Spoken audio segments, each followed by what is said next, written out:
Hey, this is Snowblossom. Welcome to the final video for May for my 2025 creative project. If you're not sure what this project is, essentially it started out as my way of getting back into painting for the year because last year I didn't paint at all and I was very sad about it because I love painting, so I didn't want to lose that skill. So I set up 4 different prompts for each month, one of them being one big prompt and then 3 of them being break-off prompts. Pretty much I would use the big prompt, I would work on a big painting under that prompt for the month, and then each week of the month I would do a small painting with the littler prompts.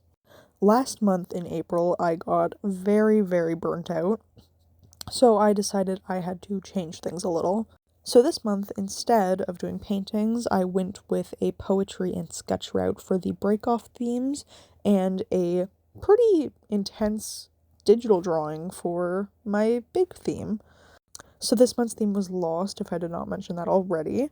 And I would also like to apologize for the aspect ratio. I honestly did not care to turn my tablet the other direction when I was drawing, and I probably wouldn't do it if I did this again.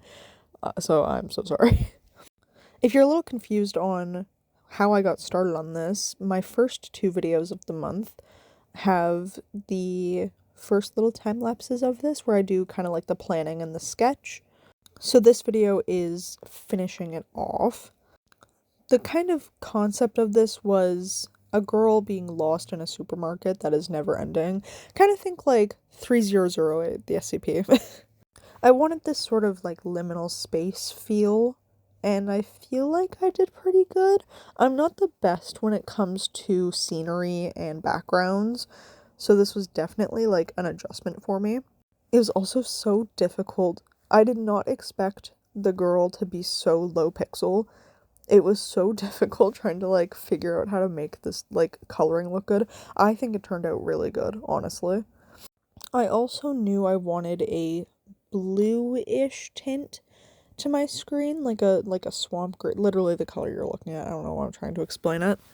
But I'm gonna be real, I am so bad when it comes to coloring with green and blue.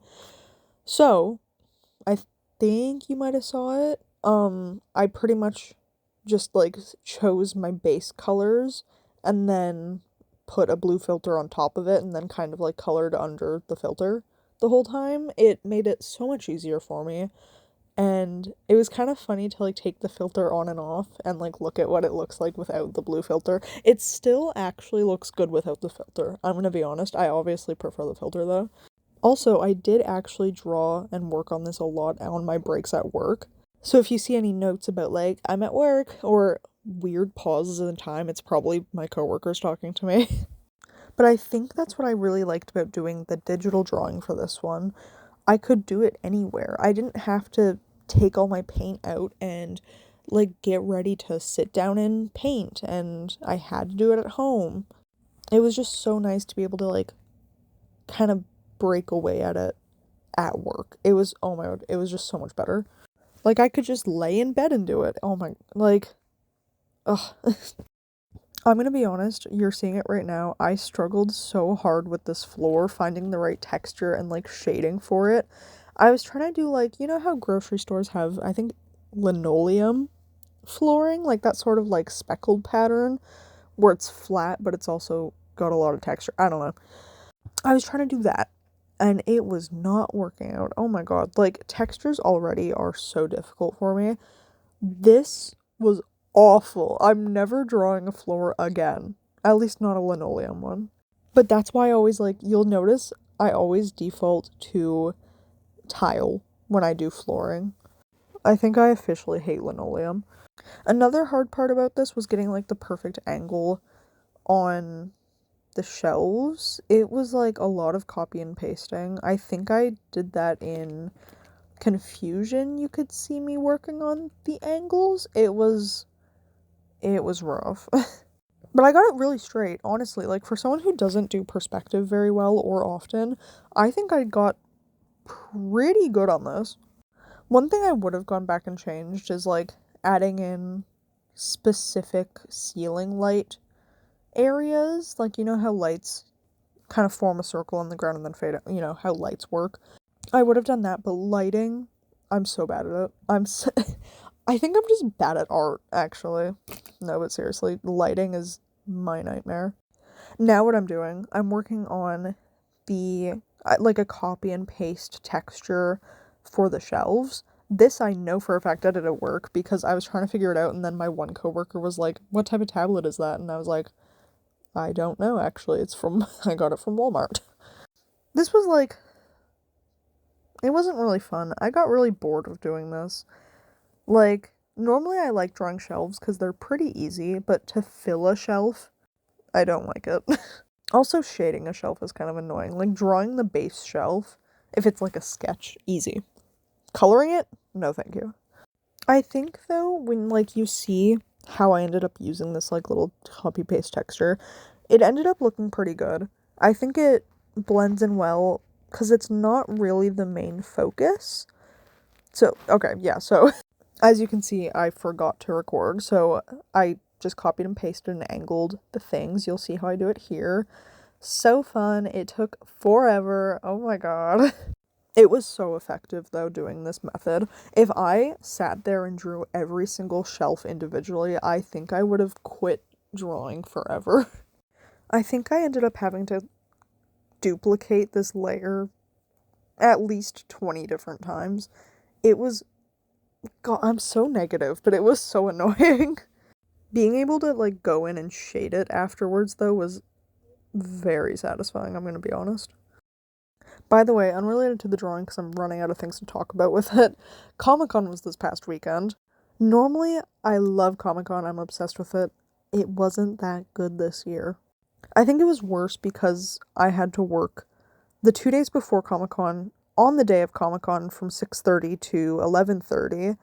And then I went to Comic-Con, I wore my Demonias that are 5-inch platforms and too small for me.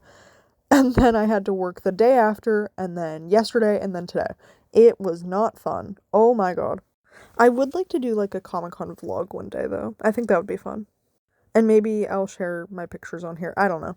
I don't know. Check my Instagram for pictures eventually.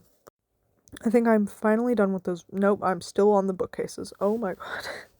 Anyway, back to Comic-Con, I guess. It wasn't that great because like I don't know, the vendors, there wasn't as many like good vendors as there normally is.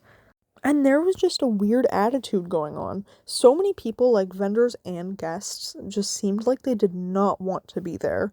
And I also found like a major uptick in like pushy vendors, like kind of forcing you to look at stuff and buy stuff. And I was like, what is going on? I don't know, like the vibe was just off.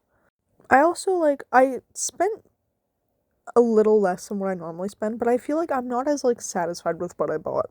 Normally I get home from Comic-Con and I'm like, "Oh my god, I never need to spend money again. I'm so happy with what I bought." I was just like I got home and I was like, "Well, what else can I buy now? I want to buy something else. I'm not satisfied." It was a very strange experience. And then after me and my friends left Comic-Con like miserable, we went to Wendy's and like it's Comic-Con nearby. You should expect there to be people dressed up. And everyone was giving us stares and like literally the staff were treating us so rudely. It was crazy. They were like I think they got all three of our orders wrong in some way. And it wasn't as good as it normally is. And I love Wendy's. So that is saying a lot. Okay. Enough about Comic-Con because I'm nearly done. I don't like my art the way it looks when I don't have lines. So I was trying to like subtly add lines to make it feel more finished. And I also think I added those lines in the middle. I can't actually remember why. I just add more texture to the flooring because the stupid flooring. And then I'm just fixing up that shadow again. Oh my god, that shadow took forever. It was making me so mad. Yeah, so then I think I'm gonna do it in a second. I start lining the girl. Originally, I was gonna leave her, but she felt like she didn't really fit in with the scene, especially now that I'm like lining and defining everything. She kind of just blended in too much, so I decided I am going to line her. Yeah, see, there I go, lining the shelves. And then surely in a second I'll start lining her. Okay, there I go. Like, I know it looks chunky, but I feel like it just makes it look more finished. I don't know. I don't know though.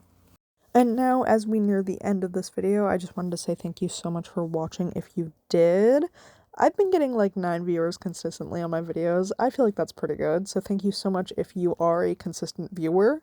If you're interested in art, poetry, writing, characters, horror, I don't know, anything, maybe consider sticking around and subscribing. I like to try out different things and different styles, so yeah, keep following me, and thank you again so much for watching!